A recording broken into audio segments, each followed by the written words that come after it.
I get crucified. Bro, you can. We now welcome the number 2 ranked UFC bantamweight contender in the world, Aljamain Sterling. Aljo, thank you for joining us, sir. Wait, okay. Hey, what am I looking at? This one right here? Or? Yeah. Yes, sir. Straight ahead. You're good. All right. Hey, what's happening? I should got my chain, man. Damn. We will take the first question from Rodney Edgar with Cage Side Press. Aljo, what's going on, my man? Hey, how's it going? Hey, as far as I know, this is the first time you've been to the Apex, right? Or definitely the first time fighting there. What do you think about that place? Pretty nice, huh? And how you feel about fighting there? It's pretty dope. We got to get a little bit of a tour. We didn't do the whole thing 2 days ago, but we got to see the part that counts the most, which is the Octagon. And I'm excited about it, man. There's a lot of history that's going to be in that building, and to be a part of it is going to be a great thing, especially in a time like this where there's so much going on in the world. I think to give the fans kind of somewhat of an escape from reality for a little bit and give us some hope that life can get back to normal. It's gonna be a great part and an honor for me to be a part of that. I haven't asked anyone else, but I mean, since the UFC is the UFC PI open back up for you guys? I assume it is. So you're able to train over there and cut weight and all that. Yeah, I'm actually doing my weight cut at the hotel though for tonight, the final few pounds. There's no reason to use the facility right now, for the main part being that we're still stagnant with like the training cycle. So I typically like to train for longer than an hour, keep the sweat going, and push out as much weight as I can in one session so that I can minimize the amount of workouts I need to do. I cut a lot of weight to get down to 135. You could say I walk around 165, sometimes 170, if I'm eating really, really good. So to get my weight acclimated, I need to make sure I have the sufficient enough time to do it the right way and to feel good and not feel depleted coming into fight night. Tell me more about this blue padded room I key and you train in, because it looks like an old school like underground fight club, like when I first started training. What are you guys up to in there, man? That's the Dog Pound training crew. That's the Ayacuenta penthouse suite is what I call it. It's over in Long Island, New York. 2-car garage. He converted it. That's kind of what we had at his old house that I used to live with him in, and now he just moved. He's living on the water now, moving on up in the world, And thankfully for him and the squad, man, they came through for me in a very tough time for me to get some adequate training partners, high-level training partners at that. So that's pretty much where the training went down. We called it the Dog Pound team, because it's a small, confined space, but, we're all dogs, dog eat dog, but these dogs are pushing each other. We're not tearing each other down. We're pushing each other to the next level. All right. Last question for me is on a more serious note. The last week or so, I mean, we don't need to get into the details. Obviously, we know what I'm talking about. I haven't been able to eat, sleep. My anxiety's off the charts. I can't imagine how you feel. I don't have to get into a cage fight. And on top of that, you're a young black man from New York. So can you just kind of tell me how you've been able to cope through a stressful time like a training camp with all this craziness? I mean, if I'm being 100% honest, it's not easy at all. Losing some sleep. I have to. Good thing I got my sponsors. They make this sleeping supplement, Sleepy Bear Company, and that's helped out a ton to kind of alleviate my mind and kind of just put my mind at ease, because you can find yourself when you're in your room by yourself, just sitting down, and you just start thinking about all these things, and your mind starts racing. So it's been tough during the day. Training takes my mind off of it. Eating takes my mind off of it. And any type of conversation I can have with my teammates that are with me, if we're not talking, then the thoughts come back, and at night they wake me up. So good thing I did bring those to help out. I took some last night and put me out for a while. But then, these are strong emotions, strong thoughts. So, they creep back in there. And at the end of the day, I got a big fight at the end of this week. So I got to really dial it in. Like I said, when I'm training, I'm focused. But outside of that, so right now, I'm still pretty focused on the fight. I don't think there's anything being taken away from that. There's just a lot going on in the world. This is just a small part of this. This fight, it matters, but at the same time, it doesn't matter in the grand scheme of things in terms of life. So this is just something to do for entertainment for the fans and for myself to provide it. But other than that, man, there's so much more at stake with everything going on in this world today. Wow. I appreciate your candor, Aljo. Thank you so much, man. Thank you. And we'll take our next question from Damon Martin with MMA Fighting. Yo. It feels like every time we've talked during the pandemic, there's a different scenario for your fight and the title. And I haven't had a chance to talk to you since everything kind of changed.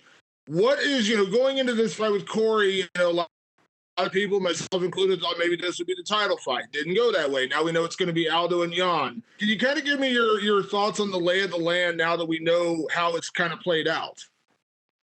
I think this is really the title fight, just 3 rounds. Corey's got a better resume, let's be honest, than Peter Yan does. He beat Rafael Sunsao, who's been a mainstay in the top 5 of, I think, the last 4 or 5 years. I think that says a lot, to go out there and to dispatch him the way he did. The only people to do that has been Sandhagen and Marlon Moraes.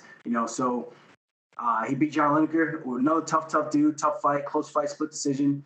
Peter Yan, his latest victory that catapulted him into the top 5 was over Uriah Faber. Not saying Uriah Faber isn't tough, but let's be honest here. He's not the Uriah Faber of old, but he's the Uriah Faber of, he's not the same. He's just not the same. So a win over him doesn't do that for you, I just hope that the rankings and everything gets back to normal and the UFC can get back to what made them great and what makes us better than boxing, the best guys fighting the best guys. And now that we have a little bit of clarity with Sayuda out of the mix, hopefully this is the last clown fight with Jan and Jose Aldo, and we can start putting guys who are winning back into these title slot positions and not just granting title shots because we felt like they might have won the fight. All that matters are the 3 judges that are sitting case ringside, and everybody else's opinion doesn't matter. It doesn't matter if Dana thought they won. It doesn't matter if my cousin thought I won. It's what those guys think, those guys and girls think. So at the end of the day, Jose Aldo has a loss in this division. He's fighting for a world title in this division, which makes no sense. And Aljo, obviously, your last fight was such a statement performance from you, but then, unfortunately, you had to deal with the wrist and then the time off, the pandemic. You couldn't plan for this, but this is a huge fight. This is a big fight for this division. Do you feel like you need to go out there and make another statement, kind of like you did against Pedro Munoz, to secure your spot as the true number 1 contender in this division, even though, again, probably should be for the title, but, do you feel like this is a chance to once again cement your position in the division? Yeah, 100%. I got to go out there and follow up that performance. This fight is interesting because the way I feel about it, I need to inflict a lot of pain, and I know we're both going to go through it. We're both going to touch each other's hearts and see who's going to back down and quit. And we both want something. And at the end of the day, unfortunately for both of us, in order to achieve our dreams, we have to crush each other's. And I plan on being the guy to go out there and do that on June 6th. Have you been impressed by what you've seen out of Corey Sandhagen? His body of work has kind of slipped under the radar considering he does have wins over guys like a Sunsao and Lineker. Have you been impressed by what you've seen out of him? Yeah, 100%. I think he's a tough dude. He's proven himself worthy very, very quickly to take out Sunsao the way he did, pretty decisively. Won a lot of those scramble positions where Sunsao shines on the ground.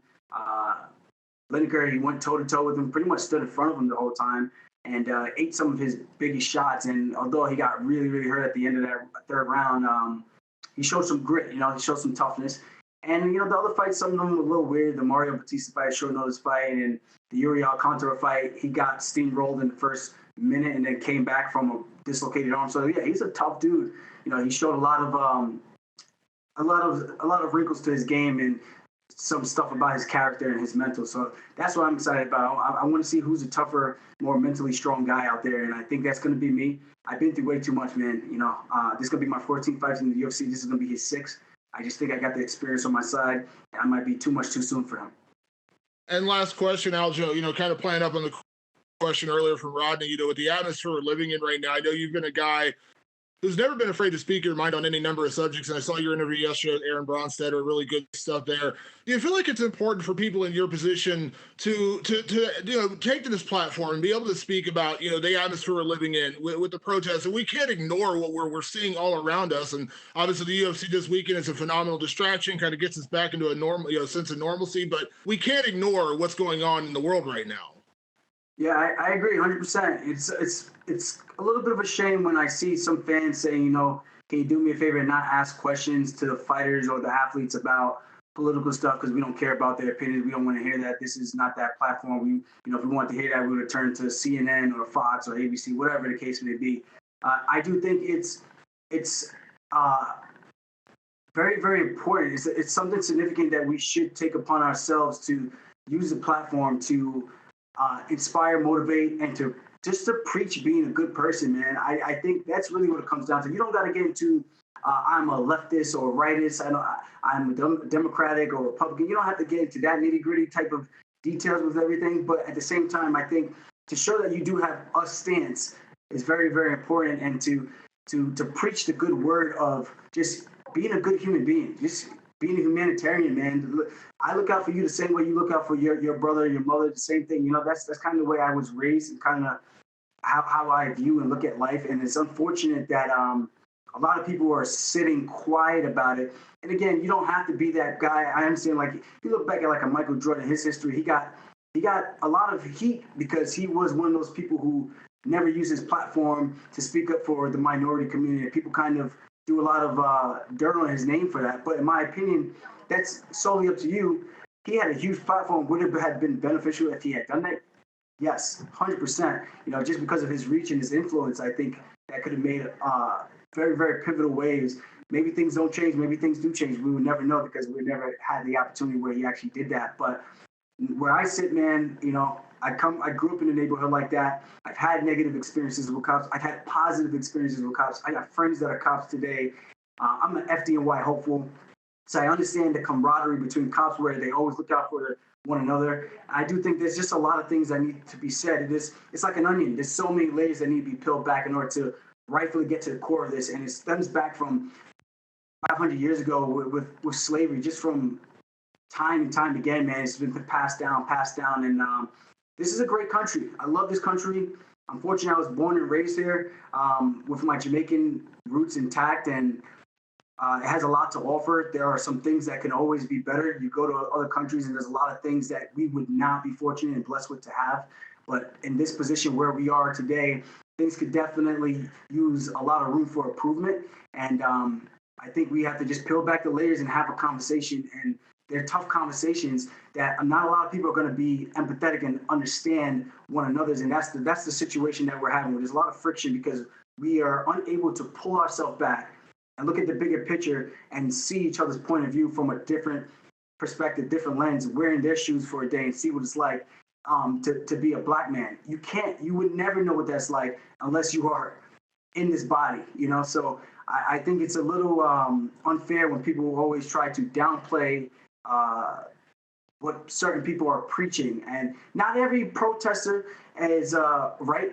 Not every cop is bad. The same thing, you know, not every cop is bad, but some people are going out there and there's a lot of things that are going on behind the scenes that need to be addressed, like the whole thing with like the bricks being staged or, you know, quote unquote staged. I don't know. I have no idea, but things just miraculously just popping up. And it's kind of like lighting the fuse or leaving the bait and hoping that someone takes the trap and really starts to go off and cause chaos in this country. And it's dividing us, you know? So I hope we can figure out the reforms, educate and really retrain our police officers, getting people to understand that just because I grew up a different way and my lifestyle is different doesn't mean that you need to be afraid of me. I think at the end of the day, man, we all put our shoes on the same way, tie our laces, put our pants on, brush our teeth, and you know, it's we all bleed the same. We all got that same beating muscle in our left chest, and I just think we're all the same, man. I think people need to realize that all these tear each other down. And again, there's a lot to be said about the black community as well. Minority community, I think systematically we are oppressed, but at the same time, I think we need to take a little bit more responsibility for our actions. Meaning, so if we get pulled over by a cop, not going crazy and creating a scene when, you know, we feel like we're wrongfully pulled over. This is something I deal with all the time. I still get pulled over. And if a cop doesn't know who I am, when they do find out who I am, my interaction is 100% a lot more politer and a lot nicer compared to when they just think I'm just some random black dude that they're pulling over, you know? So I do still conduct my way. Yes, sir. No, sir. Hands on the steering wheel. Hey, may I go into my glove compartment to grab you my registration? May I go into my back pocket, sir, ma'am, to pull out my wallet?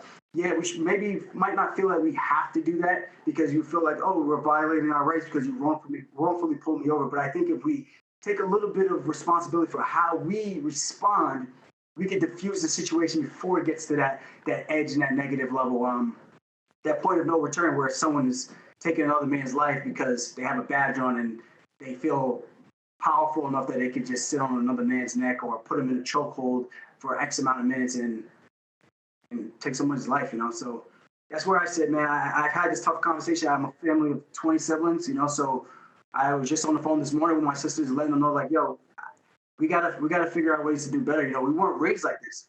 People look at me all the time. They say, how the hell did you come out of that family and get to where you are? And, you know, I thank God that, you know, I made some right decisions and my life could have went left real quick and I could have been another statistic. So I'm just fortunate for where I am. I'm blessed that the UFC is giving me this opportunity to use this platform and to fight, make a living, and to provide for myself and really try to shape the future of my family and my future kids. And you know, I think that's all you could do. You be the one that changes the revolving door going forward. Don't just sit on the carousel going around and around.